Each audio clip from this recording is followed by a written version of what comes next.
pledge allegiance to the flag of the United States of America and to the republic for which it stands, one nation, under God, indivisible, with liberty and justice for all.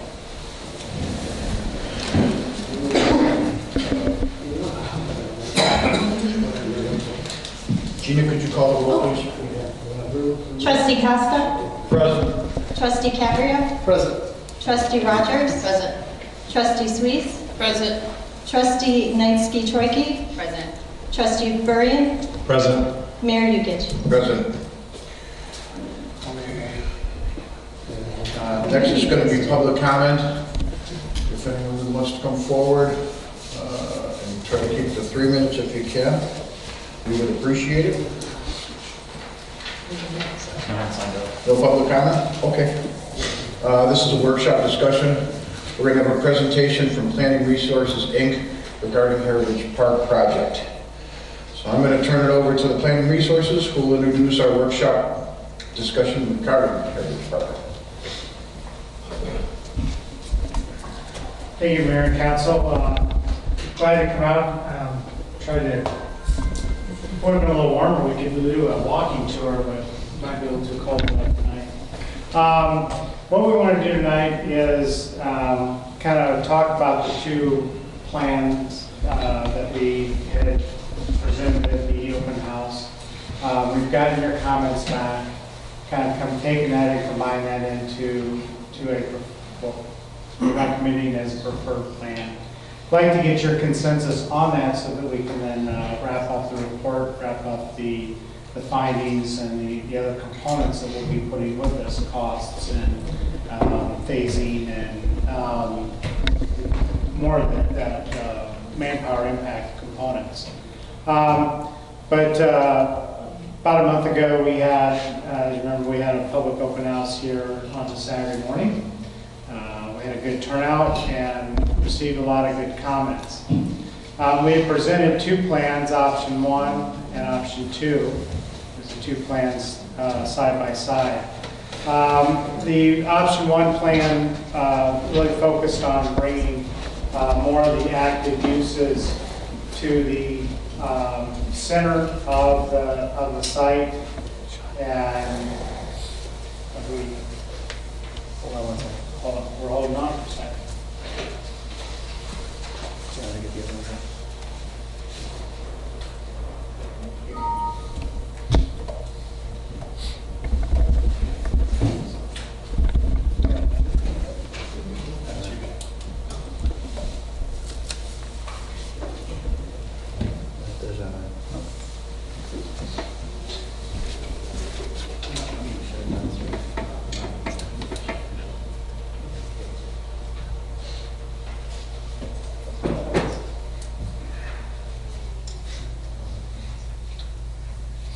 We're going to reset the system and try it one more time.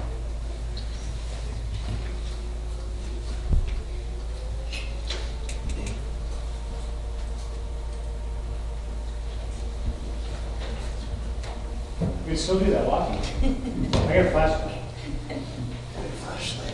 You got a snowsuit?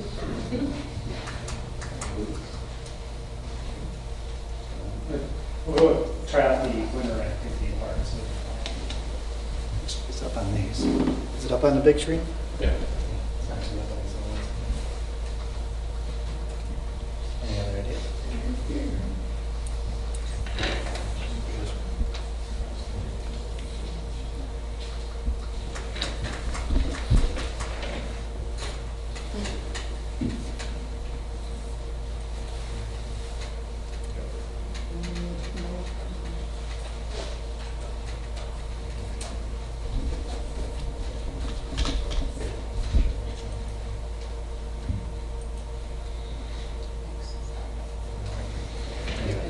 Okay. Oh, there's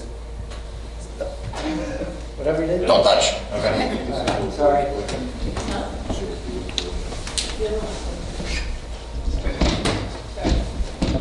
Good. Okay. Okay. So we, as I was saying, we had at the open house we had presented two different alternates or two different options. Option one, where we brought the road a little bit further south, bringing more of some of the more active uses, being the tennis, the community gardens, those type of uses towards the center of the site. And in the option two, kind of loop the road up a little further into the site. We had some other different options within this plan. After the plan and taking the comments that we received both from the public, through my sidewalk, through the public and internally, the notes that we had taken, and then the comments we received back from you all, we worked on developing kind of a hybrid plan. Most of the comments focused on building off of option one. Option one, where we had the road more towards the, a little bit further south, some of those active uses clustered in the middle, but with a more of a permanent type man shell or performance area. And Jim is going to talk about that here in a little bit. Some of the different features that we've looked at within this plan, it gives us, this routing gives us about 0.88 miles of roadway or internal roadway within the site, over 5 miles of pathways of the different categories we talked about, some being paved, some being stone, some being more of a long path within the site. One of the things that we then looked at was how could we accommodate Homerfest within this plan or this feature. And I know the pointer doesn't work on the screen and everyone's looking at different ones. But we kind of did a little inset here. And utilizing one of the previous year's documents as to the different types of features, different types of elements that were utilized and incorporated into Homerfest. We kind of started looking and saying, how could we cite those on the project? So with having a little bit more of expanded parking to the west, some of that would occur on there, giving good close access to the performance area that's in the center green, the village green concept, and then along that roadway. So I think it gives us a good opportunity to build that into the plan. Another element that we then looked at, and I know one of the questions came up in the open house, was we look at this kind of trail. Well, what can we do there? Could we have a 5K on here? Yes, we could. We even actually routed it and said, we could do this. And how could we do this? So what I really want to do tonight, I want to go back to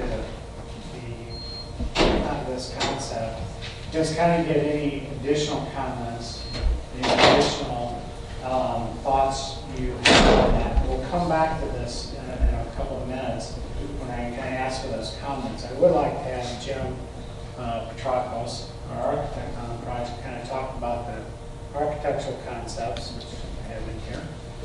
So I'm going to have him kind of talk about, based on what we had heard from you in the meeting, as to some of those thoughts and ideas. So, and we have Excuse me, one question. Can you zoom on these at all? I can't read one thing. I'm not sure if we can on that. We have the boards here too.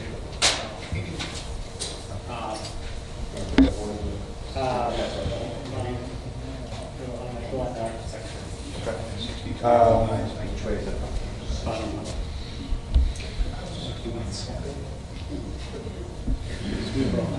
Okay.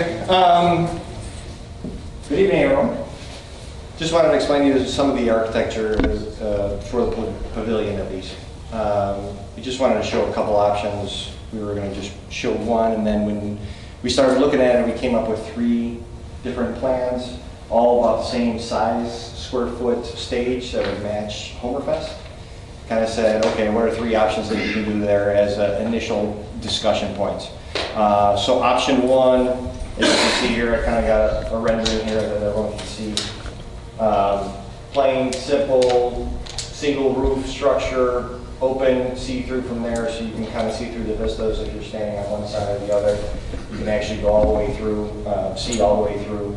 This would be an option that wouldn't have like bathrooms attached, right? So it would have to be a bathrooms as a separate entity.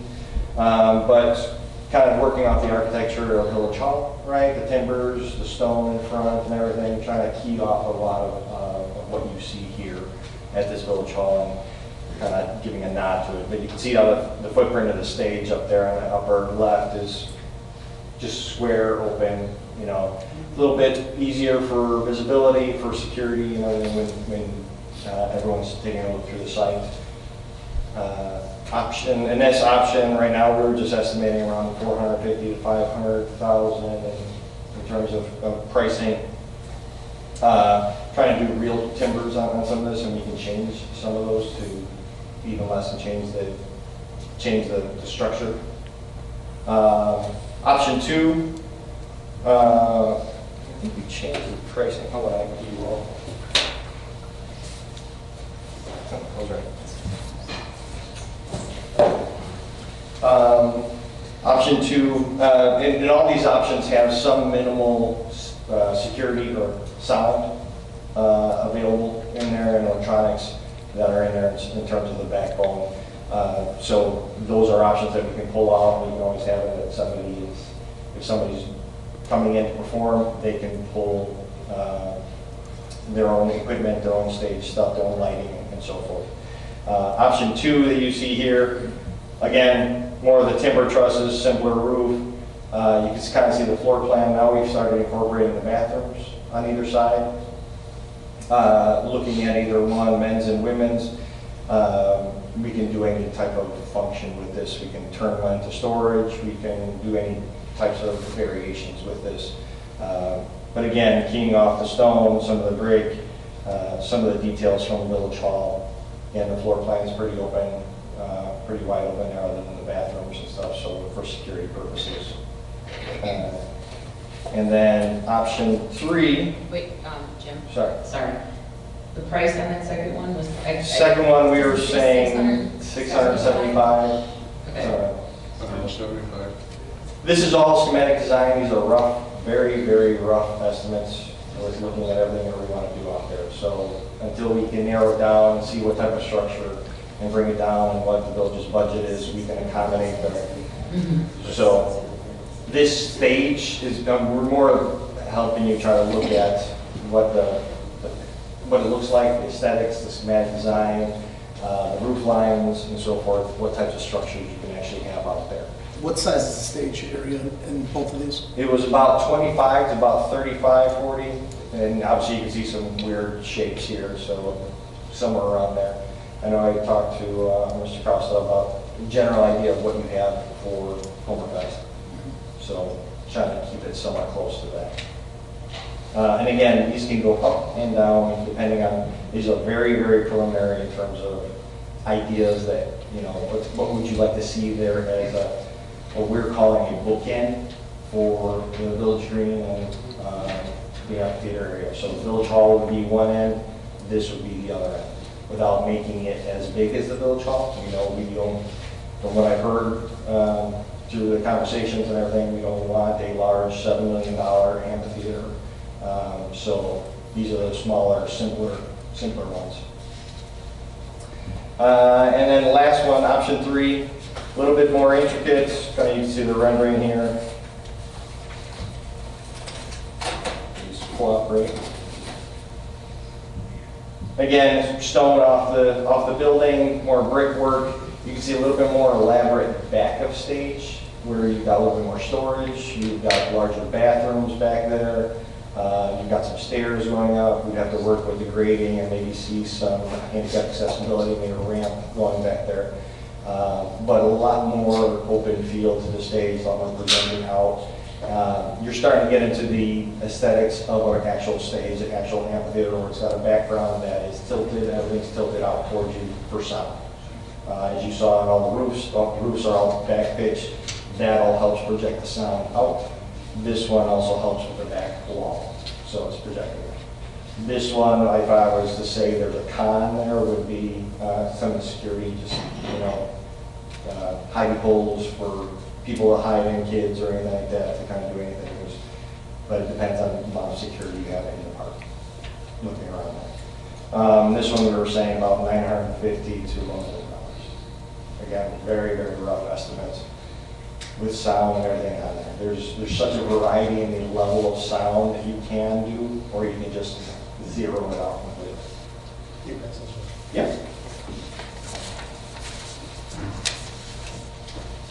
Can I ask you a question? Sure. About if you could come up with another option? Because to me, it seems like the three options, they're very good, but they don't give any protection, like, believe it or not, we have the tents with the sides right now.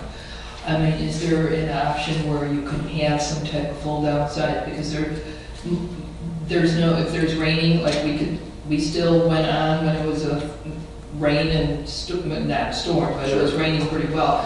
But it seemed like in most of those options, it could come in. Absolutely. These amphitheaters, these stages are meant for 363 days of technical use, obviously without the snow or anything like that. During Homerfest, you probably have to rent a lot more equipment. They'd have, the stage hands would have to bring a lot more equipment, the speakers, a front sound booth area where they run cable out and everything. So we can kind of do an underground chase to get it to the sound booth area. But there's some things that for Homerfest, you can build up scaffolding and put something to the side. We can certainly make it more permanent, but the permanent sides don't help with the other 360-something days of the year where it's not Homerfest, where you may have a local school want to perform out there during the summer. Or something like on a good day where if it was pouring out and people were there, the party would be canceled because you wouldn't have tents and everything like that. Those are all things that you, as a board, you need to discuss in terms of what are the amenities that you're going to have there. We did the amphitheater in Country Club Hills, right? That's $7.4 million, and we try to cover everything. There's a backbone in terms of data, backbone in terms of sound, there's a backbone for speakers, visual projection screens.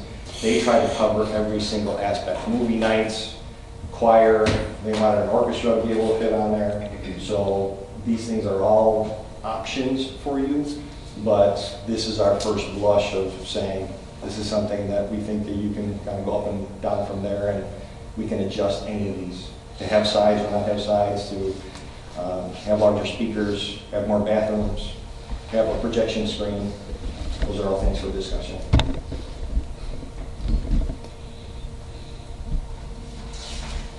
Jim, I have a question.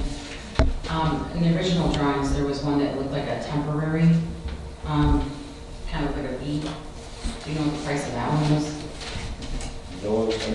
The tensile fabric? The sunshade. Sunshade ones? I don't know if you guys... Oh, we didn't do an estimate for that.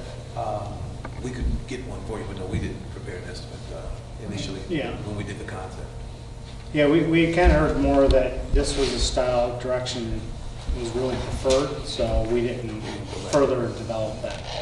But we can pull some numbers. Go for it. In Country Club Hills, you have hanging sound structures like speakers, things of that nature? They have, so they set it up so it's just basic backbone that anybody at any point can step up, turn a plug in and go. So they have minimal amount of speakers, but they have the connection and the hang points for all the rigging. So they can pick up all the rigging, they can actually hang the trusses with the lights, the sound, a lot more speakers. They have a projection screen with a projector in the booth all the way in the back, so they can always do movie night. Somebody just went and put the CD in and did that.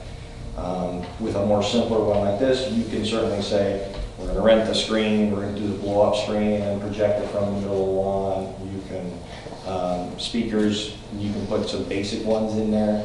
The more equipment you get, the more there is to fail.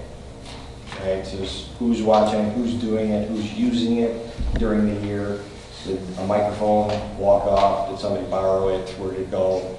So there was a lot of counting of equipment that goes along with anything else you get. So those are other things that are for discussion that when we get into design and get into further, what level you would want. Well, yeah, that's what business so many Home Fest. I think this is a constant use for this structure. I agree at this point. I mean, we don't have a park district. So a lot of times our park districts are the ones that are putting all these events on every weekend, every 2 weekends, or every 3, whatever. So with the exception of a few activities that the village has planned now, not to say that we're not going to plan more in the future. Sure. In my mind, it's hard to spend $1 million for a pavilion. I'm being honest with you. Sure. If we have a music in the park, I can see a local band coming out, 2 or 3 piece band and singers. They plug in their amplifiers and their instruments, and people sit on the lawn and listen to it. I don't see us as having an orchestra there or a concert band there. I mean, that's my opinion right now. Not to say in the future we won't, but I don't know. What do the trustees think? I mean, do we plan on using this as a concert hall or just as a music in the park type? Someone's got to plan all these activities. It's not going to be big enough for a concert. No, I'm saying is, usually if you're going to spend $1 million on something, you're going to have 7, 8, 9 months of things planned in there to get your good use out of it. Mm-hmm. Where if it's going to be a once a month, once every couple of weeks, a little, movie in the park and a small band out there on a Saturday afternoon playing for the kids, for the adults, I think even less than, $450,000 is a lot for a shelter too. That's my opinion. In dollars is the first, right, you always said, again, for Country Club Hills Amphitheater, $7.5 million. This one's significantly less, but you still may be more than you may think budget-wise. The only thing that I would caution as we go through the design process is whatever you think you may have come up there, 2, 3, 4-piece band, right? I know the city of Lockport they run an the car show, and they have a band that's there, and that thing's probably no wider than this area. But they have people standing on the outside of the stage with, their equipment. So it's just about stage and reading. I'm sure Homerfest didn't start in a 20 by 35 stage. It slowly grows. Oh, actually, it did. Yeah. Yeah. So. And we've kept the same size stage for 6 years. Oh, it did? Yeah. Yeah. Well, that's why I was asking about the temporary, maybe we can grow into something. I didn't know if that would be something if we had, I don't even know what it's called. It looked like a swale type thing. Yeah, little sails. Yeah, if we could start smaller and obviously cost effective wise, but if eventually then we can move that to a different area and then build something more of a solid structure. But it's just a thought. I don't know. Yeah, and you saw 2 different thoughts, ideas, like covering because of rain and snow, but then when you have sails, rains, goes right through. So again, this is all part of the design process that you go into and have more discussion, or you have that discussion there today. What I would say for right now, don't worry about the price of it. Because no way for some of the amounts in here. Take a look and see what you think would work best. If you had something like number 3, you could always work a tarp system to where you could put curtains on the side instead of just pushing them back. You could roll them up. There's a lot of things you can do to close them off, at least if you had a storm coming in. We don't need anything elaborate. Like Jim said, the amphitheater in Country Club Hills is beautiful, but they'll never, ever pay for that. I mean, it's like 2,000 seats. Those are paid tickets, those are. Yeah, but I get my business out there. I see a lot of times when I've gone by and there's 200 people. Yeah. I don't think that we're not trying to compete either with the athletics. Let them have all the headaches and people can, this is something we just want for the residents to where it's something simple. You could still do a movie theater that would be retractable. You could do a blow up, you could do all different kinds of things. Hell, if you did it right, you could probably get the back walls white and it would show off the gas.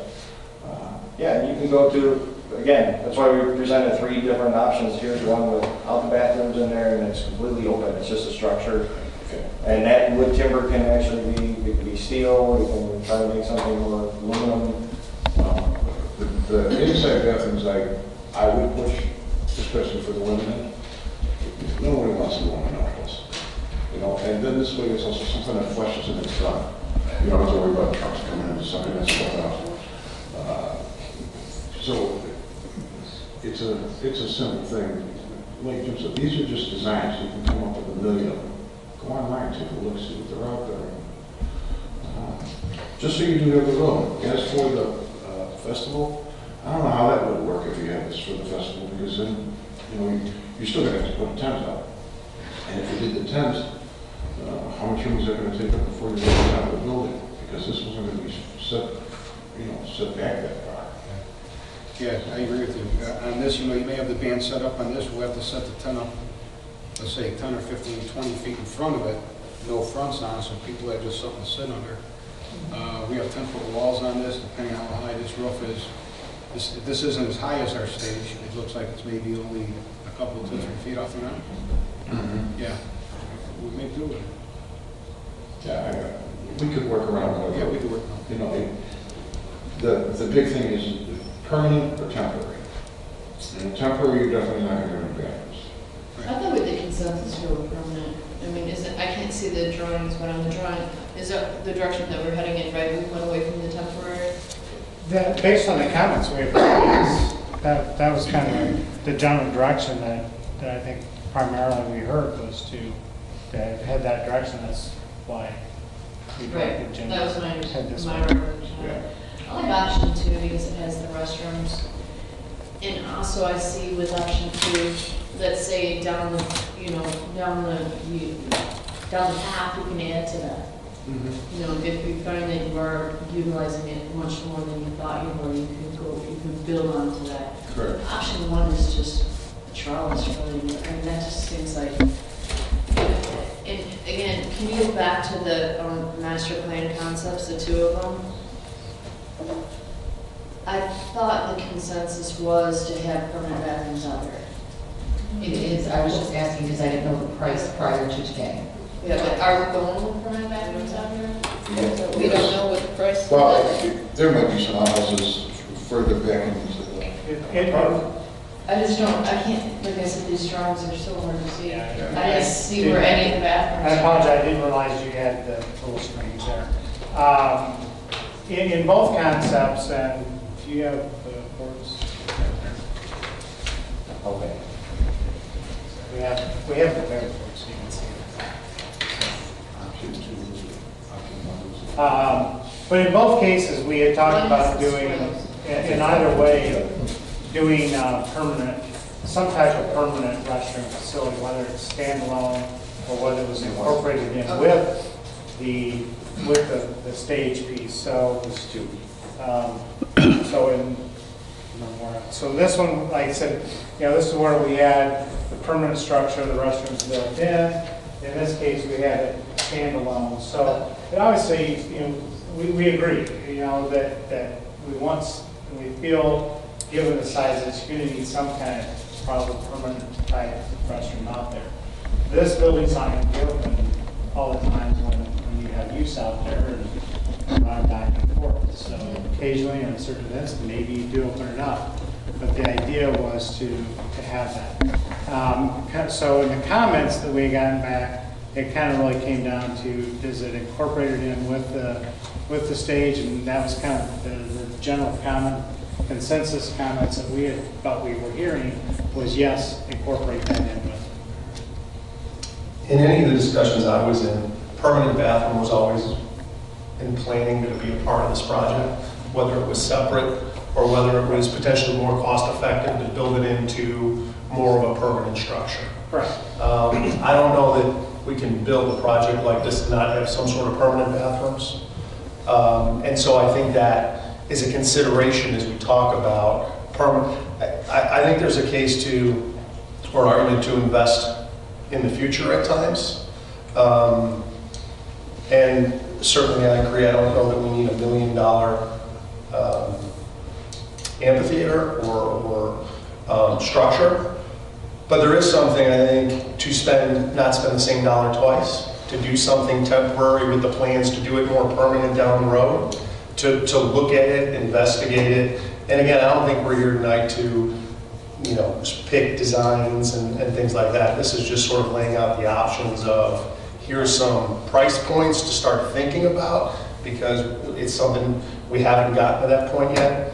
I just think those are the two things that I would keep in mind is, don't spend the same dollar twice. If we're gonna invest in something, let's invest in something reasonable and cost effective. If we all agree that we're gonna need some sort of permanent bathrooms out there, to do a temporary shade type shelter and permanent bathrooms somewhere else, and then somewhere down the road as we grow, I just think there's a balance there that, in my opinion, to probably seek out.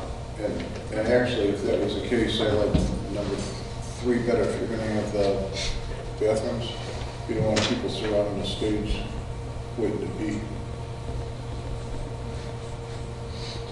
And I think that also keep in mind, kind of like what Brian was saying, just as Brian was saying, is that, you know, if you build a separate restroom facility, permanent restroom facility, and we build the stage, now we're all combining that, you know, those are all combined costs are coming together. So. Same roof structure, same foundations, right. everything So, can all be under. You know, when Jim presented and said, yeah, this is kind of in this ballpark cost, well, okay, that's fine. We pull out and go to the temporary. Well, we still have that cost that we're going to build a permanent restroom structure somewhere. So, you know, it's not just reduce it. It's, you know, you're spreading it out and spending a couple different ways. So, I think, you know, we're trying to look at efficiency of, like you said, the dollars and so forth. And one other point I would make that I think makes sense is, it's not just during the concerts in the park or during the fest that these bathrooms would be utilized. The farmer's market, you know, I know we've talked about local theater, and I think that if done properly, I think the use would be more than once or twice a month. And again, I think there's a balance there. I don't know that we need, you know, I think we all agree we don't want to be Country Club Hills. We're not going to be New Lenox. This is finding but the same, yeah, but at the same time, spending dollars efficiently upfront and investing. You know, this is a park that's going to be here for quite some time. This isn't going to be a temporary park. Right. And I think, you know, again, we're looking at a master plan. So what I would kind of go towards on the architecture, you know, is, you know, one of the pieces of feedback we like is the style, the materials, you know, because those are going to be the type of things that are in the master plan, kind of rewrite guidelines of this. They're not construction drawings. They're guidelines, a master plan. So is this style, the types of materials, whether it's brick, whether it's stone, the exposed wood, is that appropriate? Do you feel that's appropriate out here? And then I think, you know, we can work with that then in the guidelines of the master plan as we guide you forward. So what's your thoughts on that? I think you're keeping, you're making it look a little bit like the Village Hall in Smith and Round. That is. Yeah. Okay. It's a nice building. Okay. I had a pitch passion with multiple things. All right. I like number 3. But, like I said, none of these are written. Absolutely. But it starts out the guidelines, again, the master plan, you know, the features and how things are combined. So. And to take one step back, the initial 3 options were kind of going to be the initial little quick park pavilion, right? 10 by 10 could be your stage. What is you, square footage on this one? 25 by 35. We were trying to keep that stage somewhere around there, 25 by 35, 40. Again, with some play in it. So this is what we're calling 3 options of the middle size. Okay. So there's the real tiny one, like a 10 by 10 that you see in any other park, right, just for shade. You can set up underneath. There's these 3 options are the middle size. And then there's the much bigger New Lenox Country Club Hills, right? From what I heard, I wasn't going to waste my time. The bigger ones or that 10 by 10. Option 2 same size and bathrooms are off on the sides? Correct. Little smaller bathrooms. Right. And that's a The play stage on... size is the same, even if we put the restrooms on the side, correct? Correct. All these were about the same size. It was just, we were just trying to show kind of a massing, the roof size, that look. Because we know it's going to be a bookend to that green from this building. You can stand in the middle of the green, look at one end and see, we didn't want it to be simple or you see right through it. Something that was a little bit more of a terminus for that green. Because on this side, the village hall is pretty tall, right? 2.5 stories. How many people can fit in front of the stage, would you guess? Where you're situating the stage right now. This, we're looking at your, like 25 by 35, I mean, a couple piece band, 5 or 6, depends on how much equipment they I actually mean, have. it really depends on how, I mean, we have a large lawn area out there, so we're not building in permanent seating and that, so it's really open lawn seating. You could seat a lot of people out there. 1,000? It's basically the size of close to not quite a full football size, so yeah.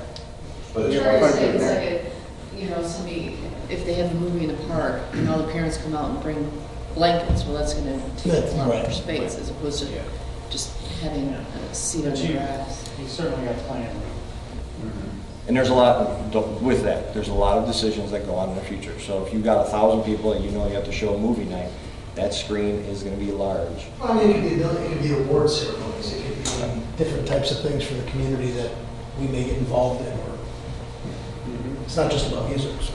No, it's just, it's use. That's where you show the public. And that's kind of one of the, I think one of the critical aspects of this village green idea is it allows the flexibility, right? You want to have the flexibility if you have a farmer's market, if you want to have a graduation, if you want to have a music performance, a movie night. It gives a lot of flexibility just going out and say you have a picnic. From the very basic, simple to something programmed and allowed. It allows you the option to do that. What about on a sound basis? I would guess that having the back closed in, or certainly this is facing away from all the residents, but, and the sound is heading in one direction, but is there a benefit to having the back closed in or not closed in from a sound component for the distance we're talking about here? It still pushes the sound out. You don't lose it in the back end. Right. There's a factor of some of this, like bass and so forth, that's just kind of directs all the way out and everything like that. The more you can have that clamshell you've seen in auditoriums, theaters and so forth, if you got the angled walls, angled ceiling and everything to direct that sound out, the better. That helps. I mean more contained in one direction? It does. It contains that direction there. The issue with sound a lot of times is off the trees, off any hard surfaces and so forth that bounce around. But if the system is designed correctly, you can be very focused and be at a smaller volume level where it doesn't leak, it doesn't go into the neighborhood. It's just a well-designed speaker. You can get the cheap $100 speaker that's going to go out there and you can just crank it all the way up and blast it, or you can get a Very directional. very directional. Thank you. Yeah, but then said right now, there's nothing to force on something right now. And I think also, given the positioning of this, and it's bringing it in this direction towards us here in the village hall, we're quite a ways away from the neighborhoods.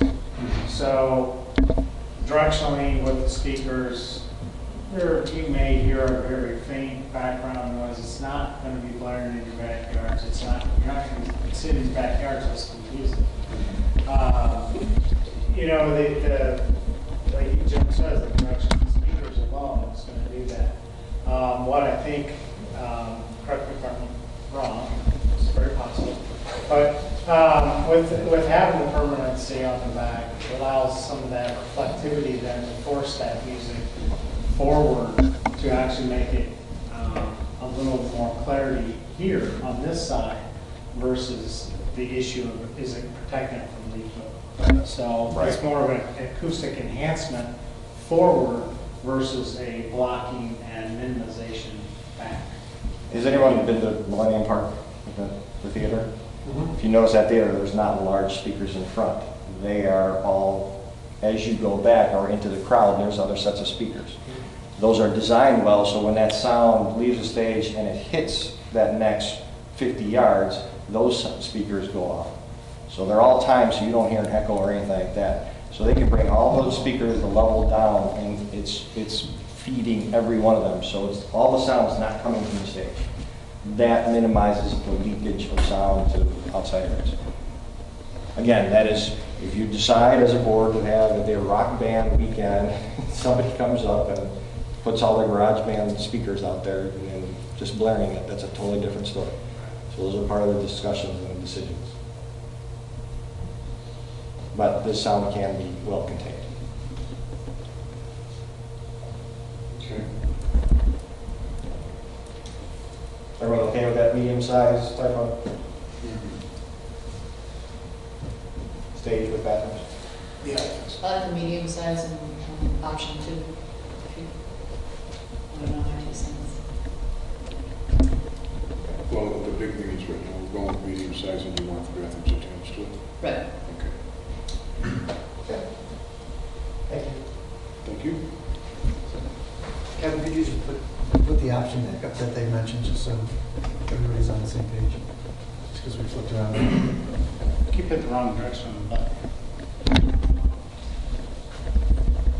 That's the one that's got the bathrooms on the side, and in the back, that's the general consensus of overall concept, obviously. Yeah, I like it for the security, like he was talking about, you'd be able to have a little bit more control and see who's out there all the time. Yeah. I'd rather have the bathrooms remote instead of attached to this. I just think they're congregating places for groups of people on the back side and side of the stage. I like the other idea with the bathroom a little bit out to the side. That's my opinion.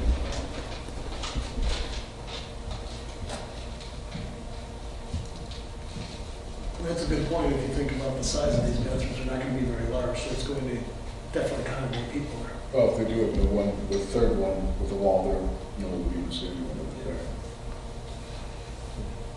The only reason I like it adjoining to it is you have more control, it's not split out. I think when you think of Homerfest versus others, I think when you have Homerfest, this is not going to be the main bathroom location. These are meant for, if you've got a small event going, there's an immediate facility right there, that kind of thing. So, Yeah, certainly I think when you have a large festival, a Homerfest or some other type of very large festival, you would still have that result, with additional capacity. Certainly. Okay. So what the other element I'd like to really get is just kind of the consensus. Like I said, we were trying to take the commentary we heard both from the public, the residents that were here, residents that have sent comments in. So both scenarios there, as well as your comments and discussions we've had, and kind of come up with this hybrid master plan option. And I don't know, Doug, we have a printout. We brought a couple printouts we wanted to leave with Mike. He can pass them around. I apologize, we didn't make 7 copies. I was thinking we could zoom in and out on this screen. But if you want to bring those up, that way if anyone's got any specific questions. We'd just like to really kind of get consensus on this as the general direction. We'll still be making some tweaks to this, but we want to start finalizing the report. And, I think this is kind of encapsulates the comments we have heard from you. Unless there's anything specifically said. why don't you kind of go over the overall concept of the main things as they walk through it? Right. So again, kind of going back to working off of the lower road with the finger that kind of comes up to the north, Gets us up to the area where we may have sledding, may have some of those features. Having more naturalized areas worked into the more northern portion of the site, having disc golf worked in. We've shown preliminary routing for that. In the center area of the, just north of where the performance area would be, we have kind of a senior multi-generational area. We have tennis, pickleball, a few of those types of elements, the natural play area. We've clustered the more formal playground to closer to the front, closer to this building, splash pad, and that all kind of focusing off of the primary village green area.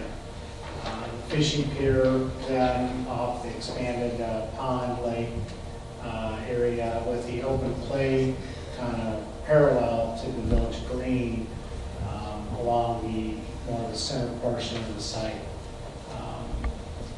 Like I said, the idea was when we put a hierarchy to the trail system was we wanted a system that allowed us to get to the perimeter, get to the back, that was paved with that allowed us to get maintenance vehicles back there so it's easy for your folks to maintain, as well as emergency vehicles should it ever be necessary. Then stepping down more of a stone type path, so accessible, bikes, walking, running, it's a soft surface, be accessible. And then through the more natural area of the site, even mown trails, still allows real nice passive walking, jogging within that. So we have a kind of hierarchy of trails through the site. So that kind of really kind of hits some of the primary features, kind of where they're located on the site. Again, we can answer any questions on that, but this is really kind of what we felt based on your comments that we had heard back, the public comments that we heard back was kind of the general overall direction that we were hearing. Again, with the permanent performance area. In general, some of the comments that you got from the my sidewalk, can you just give me maybe the top 6 that you heard? They related to splash pad was one of the big ones that we heard a lot of comments on. Incorporating splash pad, restrooms, the types of trails, kind of bounce back and forth on the active type uses. They ranged more into fishing, things like that, having separation, having to the residences. Those were a lot of commentary that we had heard. The types of the play feature, the types of play features, there was some commentary on that really helped kind of shape where we're at, the location of it, the types of as well. I can't read it, but I'm guessing from what I recall is that bottom right corner is still the fishing pond? Yes. Yeah, and that's currently the deeper one now that's been used for irrigation. So that gives us the best access, the best means to incorporate that most efficiently. And this section just north of that, what does that say? So just north of that is part of the, part of what we had looked at very early on was building off of the HR Green report, stormwater management along that property line. So that is building off of that with some natural areas. We actually have kind of a high knoll in there, so we want to have some of the deep-rooted natural vegetation is going to help maintain and filter any water. But that's building off of that, it's rain guard type features. And a tennis court and a pickleball court be the same thing? They can, but the netting is different. So generally what we see is where tennis is not desired, they get converted to. So it's a different size, different netting. We don't generally see them used as a either or. And the parking numbers, how were those calculated? Because it just seems like a lot of parking. 470 stalls. What we're showing on the plan is how those numbers are. There are options on here for, we can land bank, we can do other parking, but we're just taking the numbers that we're showing on the plan currently.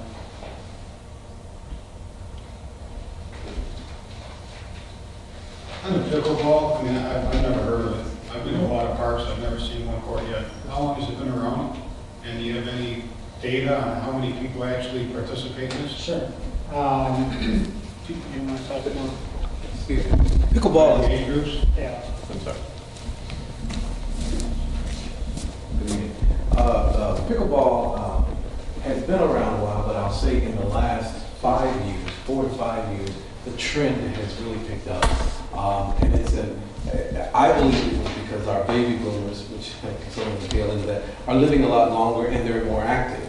And it's the age group, it's not limited to baby boomer age, but those are the ones that are doing more of the pickleball right now. And it is a tennis court at a reduced scale. You might want to refer to it as a micro tennis, but it does use a different type of racket. But it's a mini tennis court for the most part. Lower nets as well. Okay. And then also, keep in mind, shuffleboard, things like that. We're not a park district. People aren't going to bring their own equipment here. So if you're going to put something in like a bocce ball court or a horseshoe pit, residents can bring their own horseshoes and bocce balls. But I don't know if anybody has their own shuffleboard equipment to bring. So when we're designing, I don't know. Again, those are some of the things possibly in the future. If we get a park district and we have a building out there with equipment that people can sign out, that's a great pastime for Saturday afternoon or Sunday afternoon. But for right now, the other thing too, I noticed in the north and west side, there's probably, I don't know, I'm just estimating 20 to 30 acres that shows for Frisbee golf.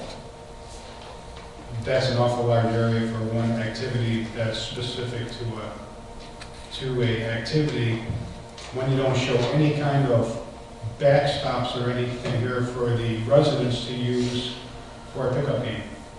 But we have 25 or 30% of the park being used up for one activity that I think is very, it is popular, don't get me wrong, there's a lot of people that like that, but then we're not giving anything to other people either. That's a big area. It's spread out pretty big. Yes, it is spread out over a large area. It could certainly be condensed into a much smaller area. What the generation of that and kind of rough layout for disc golf was, we were really designing more for the, converting that back to the more natural area and that in that back side, which can obviously be changed over time, but versus really pushing in and condensing the disc golf, we just kind of meandered it through so it didn't become a dominant feature in one area. As far as if someone just wants to have a pickup game and that the lower area, kind of the center, where it says open play, that was the intended, mowing turf, it can be open play, it can be the pickup game.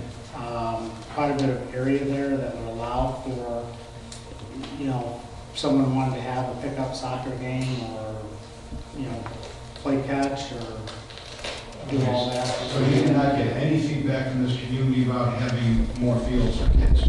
We certainly did. Okay, But not, we can't put anything there? Well, the commentary that we got was hedging heavier to non-program sports, organized fields versus organized fields. I'm not saying only organized, there's a lot of people that want to go out there and play ball. and there's no place for them right now because the fields that the community has are all being used by organized sports, which they need because they have such wonderful large organizations. So on a Friday, Saturday, Sunday, any given day, you'd be hard pressed to find a field in this community for other groups of people or kids or families to go out and have a game. There just is no spot. So, all right. How big is the open play area? I'm sorry. Good.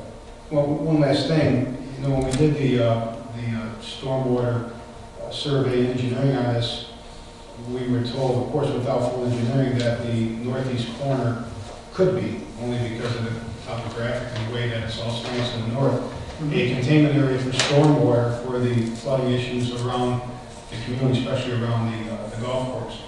I see we have a wet prairie and a pond there. At one time, there was talk it could be up to a 5 to 7 acre detention area. I don't see anything in the north side or anywhere here that's going to be for any sizable amount of stormwater storage for the flooding issues around it, or is that all set up for this? That's all in this. I mean, we're not showing, the HR Green plan that had that detailed out, we have that area and that footprint outlined on here. We're not showing their same color coding and calling it out specifically, but the idea is to incorporate that in with this, and that is incorporated within this area here and along this side. So it is incorporated. Because that's really important. Absolutely. Absolutely. I mean, that became one of our starting points, and I agree. We fully agree that the topography is falling that way. We need to accommodate it, and that's certainly the plan is to have that. We did have their delineated each little zone and code on here. We generalized it, but the plan is to absolutely. And the reason it's color coded the way it is, you can see it's called a wet prairie. Right. It's just I won't say the worst thing, but our idea, and I'm sure the HR Green Plan would agree, if you're going to have a dry bottom, make sure it's not turf, but something more native. For the most part, where one, it's more durable, it can withstand water, can withstand wet feet a lot longer. Your natural turf really can't, plus it's a maintenance headache.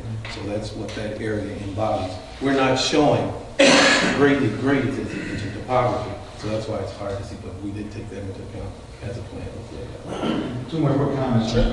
All the play areas, they look wonderful. Fitness area, challenge course, natural play, nature theme, creative play. We have to make sure these are all ADA accessible. There's something there for kids with special needs because they have a tough time navigating anything more than flat bank. They're sure-footed, they have wheelchairs, whatever it takes. And we have to make sure there's something. And finally a sledding hill in this community. I cringe when I see kids sledding on the side of the road. Thank you for the sledding hill. We need that there. From the ADA standpoint, and our firm fully believes in that. We like to, we have to do that. But if you actually read the letter of the law, it says we have to get them to it. They don't have to do anything on it, and we don't believe in that. The law's wrong. So, I agree. And so our preference and how we would we'll talk about it in the report is inclusive play. So when we design a park, we take that direction versus, we just got to meet the minimum requirement. Or a total separate area for users with disability. That's that inclusive aspect. Yeah, integration is important. Thank you. I think in earlier designs, the back wet area or wet prairie area, I think we showed as water, and I think it was confusing. I think that was one of the discussions I think I was part of. That it made it look like it was a big almost lake back there, and we didn't want people thinking that's what that's going to be. So we're trying to show this more accurate to the general type plan cover that actually was in the HR Green report.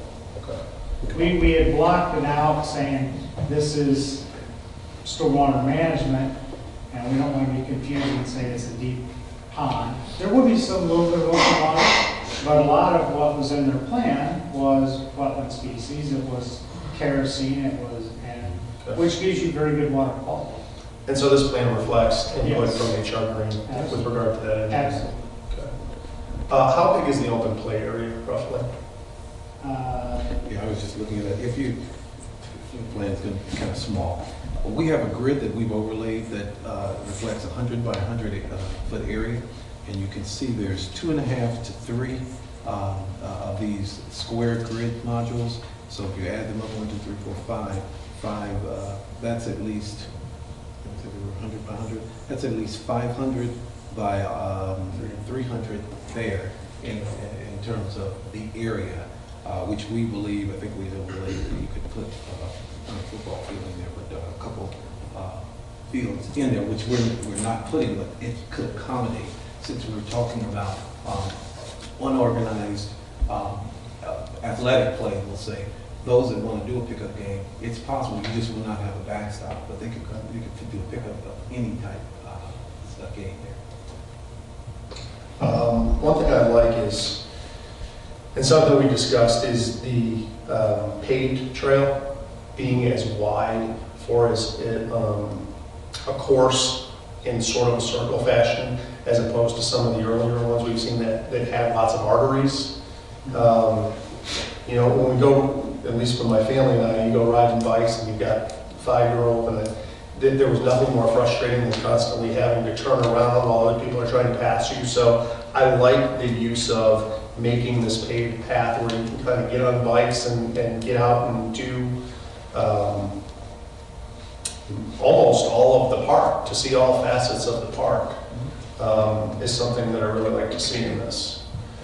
The parking lot right out here on the west side of the building, does that remain? Does that The access road, for the most part, is where the parking lot is. Yeah, so we're kind of moving that further north Shifting it. and making it more efficient. okay? And is there, which is okay, but that entails tearing up the current parking lot, essentially? What portion of the current parking lot would we be, again, I'm talking from a dollars and cents standpoint here. If we're going to move a parking lot while we have a parking lot, and I don't know what that holds, I don't know the number of spaces. If I can add, Sure. partly why, it isn't that planning resources, of course, would go in and just totally destroy what's there and put in all new, but we do have to concern ourselves with the infrastructure that's going to be required. I don't really recall how much infrastructure is in this particular parking lot, but to get from the south, here we go, moving further northward, we are going to have a series of, for the most part, I'll say storm structures or something that can channel the water into the detention area. So those would be basins. So we're going to have to tear up that area anyway to make sure that it does properly channel the water to where we want it to go, as opposed to where it's going now. So it's best to, sometimes retrofitting something costs a lot more than getting rid of it all and putting it all new. Okay. So under this scenario, that has to get torn up one way or another, is what you're saying? Yes. A portion of it, some of it, if we can utilize, you know, with more detailed engineering design, if we can use some of it for the access road, then that minimizes it, but that's a detail we'll have to look at. And one of the things we know we should probably utilize is the base. If the base is good, we can always reuse the base that's there.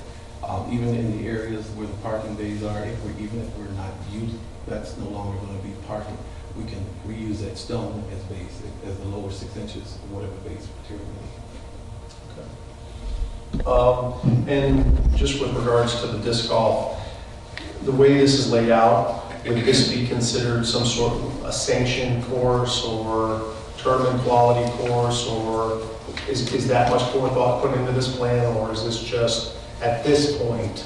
It's conceptual at this point. Okay. And I mean, it could certainly be brought up to whatever standard level you want. Right now, our thinking is it's an open public recreational amenity. We try to give some variety in the land cover that's around it, that players would be exposed to, which I think provides a different level of interest than in a lot of park districts. that have them, because I think a lot of places where they're at, where we've seen them, have been involved with them. It's when it kind of open turf areas or maybe a little bit more of a wooded area. I think you can get some different experiences here that would be unique. But essentially, it's been overlaid Yeah. over what I think in all of the versions I've seen has sort of been the passive area of the park. Yeah. Not like this part was designed for this. This was No. sort of overlaid over Yeah, what we've been talking about. Right, it became, we've heard a lot of commentary that we'd like to see disc golf out here. And there's a great opportunity that, having that northern area, which provides a nice buffer, has a nice environmental characteristic to it, has the natural aspect of the landscape in the future redone there, that's a nice feature, a little different feature. And so it's like, okay, well, how can we cut this in around, but not make it such a dominant in one spot that it gave that nice experience throughout. Yeah, I agree. Yeah. I think it works in this area. One of the concerns I had was if we start bringing it down into more of the active crossing, the open play and things like that. But I just think, I think it works in there.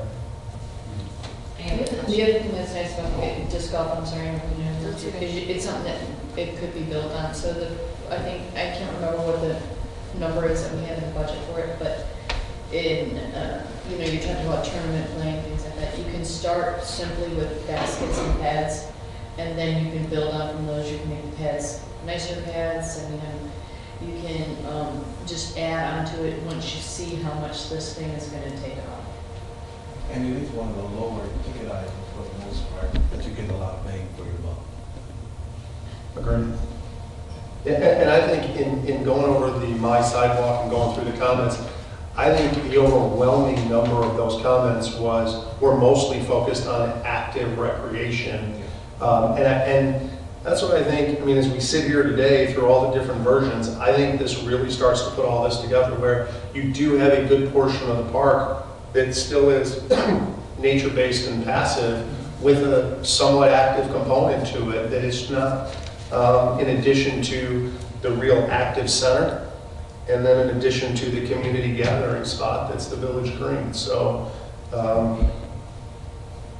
I like where this is heading overall. I just have a quick, could you clarify the staff parking on the west side of the Village Hall building? I don't see anything there. Like where the Sure. parking lot is now.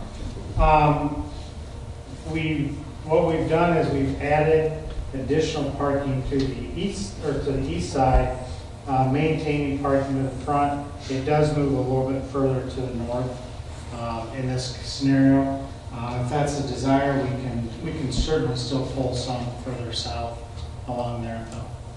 Well, I'm just saying because the door is on the west side. Right, but we and if can they pull have- some more parking a little further south.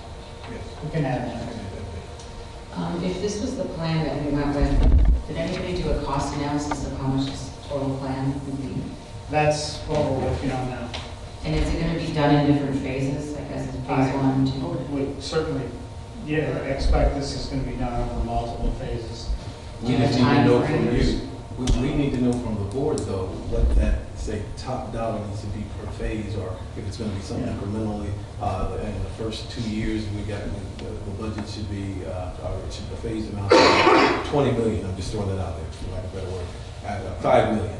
The 8 years down the line, it should be 20 million. We don't know that yet. We would need to hear that from you, otherwise we can let you know what logically makes sense, but if it doesn't fit your budget, then it's still just an exercise in planning, putting numbers together. So we do need to know. And that's something we'll work with staff on, is kind of what those breakpoints are, so. But that's what's being developed right now, and this kind of helps us confirm, make sure we're doing this component versus that component, and so that's the next step. I concur. I love with Mike. I love the sledding hill, that's nice. And when I see where some of these kids nowadays have to sled, it makes me cringe, and I worry about them. I like the ice skating rink, you know, anything that gets them out and going, and that, you know, they have the skates they can bring at home, that's not something that we worry about. Park district, you know, they can use it for cross-country skiing, and, you know, and I love the 5K concept, you know, but overall, I really like the direction that it's going in. I agree with Trustee Costa with regards to the, maybe trying to make that pickleball and tennis court one and the same. You know, just to kind of open that up. I know what he's saying to it. I don't know how many people have pickleball bats and balls. I don't know. It's just a new trend. Yeah. Oh, for sure. You know, when I go to Florida and things like that, there's courts all over the place. I mean, they're playing it like crazy there. It's interesting, you know, we just worked down in Central Illinois, Springfield, and they've actually converted a lot of tennis courts to be just specifically to it. Then we see areas where they want it built just specifically for it. Sure. You know, and Holly, you know, we've even seen them, you know, incorporated indoor and, you know, taking over basketball courts, you know, temporary, so it varies. Well, the courts definitely aren't cheap, so it's something we would have to really consider if we wanted to keep them in the plan. Yeah. Well, that could be a Could be phase. later on. Yes, Yeah. later on. Be different phases too, so Right. as long as we want.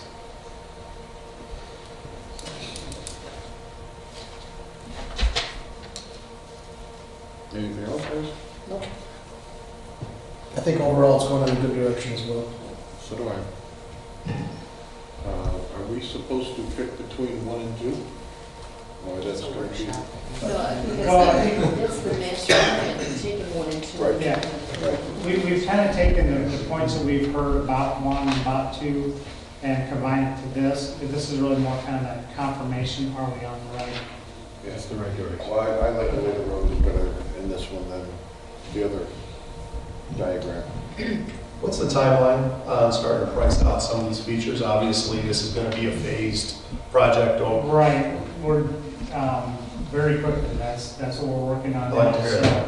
we want to get this so we could start moving into those last pieces. So that's what's happening right And now. I think that's our next step is starting to We've get started prices of the some, pieces right. and start talking about what we can afford and how we're going to phase it over a period of years. Yes. So that's really what we've been chomping to get at. So. Thank you. I do have one question. Is this a one-way road or is this two-way? Its size, it could be 2. You could manage it to be one way direction. Big events. A lot easier. One way. Just real quick, following up on the timeline. I like quickly. Just a rough estimate of timeline. Are we talking weeks? Are we talking more than weeks?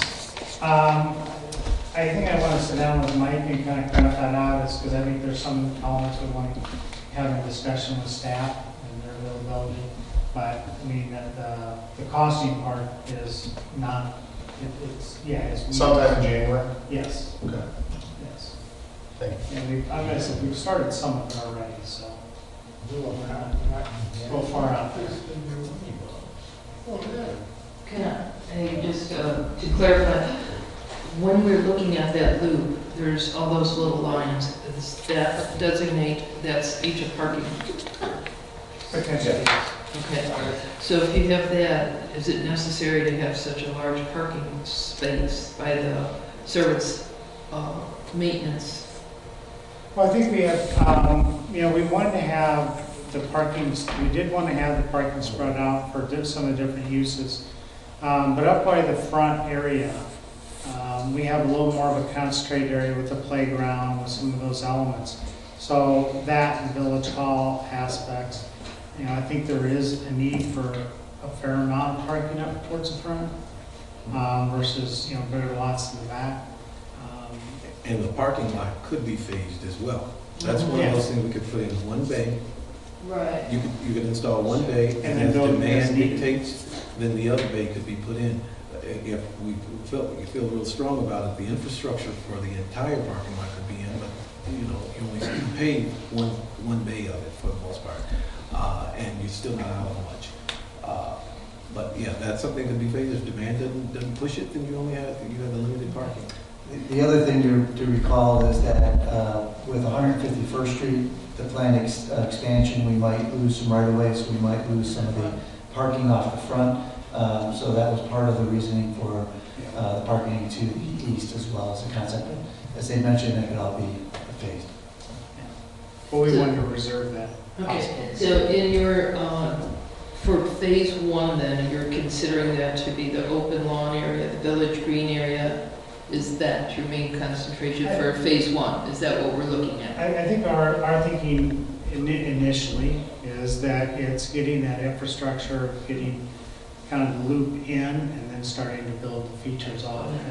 And you know, as we start generating closer numbers and working with staff, working with you all, we'll kind of be ironing out. Some things might come into phase one, and some things might drop out of phase one. So that's what we have to sit down and look at with you. I just have one last quick question on maintenance. Something that we've talked about from when you first came before us. Do you have a rough ballpark on a plan similar to this versus what we currently have, which is, you know how much mowing is taking place out there? So part of the final report is going to be exactly that. Is saying, you know, this, you know, the amount of turf we have is going to require X amount in mowing. So when we get that final report, we're going to be detailing all that out. Okay. What is it going to take to maintain? I mean, we're doing natural area, but that doesn't mean no maintenance. Sure. There's still some aspect of maintenance adds to that, right? With the trails, you know, if they're mowing trails, or they're, you know, the other types of playgrounds, you know, what types of maintenance. So all of those items, we're going to be lining that out. So the impact from a manpower standpoint that's part of the phasing, and that's part of the phasing thinking for this village. Right now, you don't have a lot of staff to do that. So what is it going to take to do this? So that'll all be included. Thank you. For discussion. Any other questions? It's like a petri dish in here. Thank you very much for coming. Thank you. Going over this with us. That's when you say you brought it. With that, I need a motion to adjourn. So moved. A second. All in favor? Aye. All opposed? Meeting's adjourned.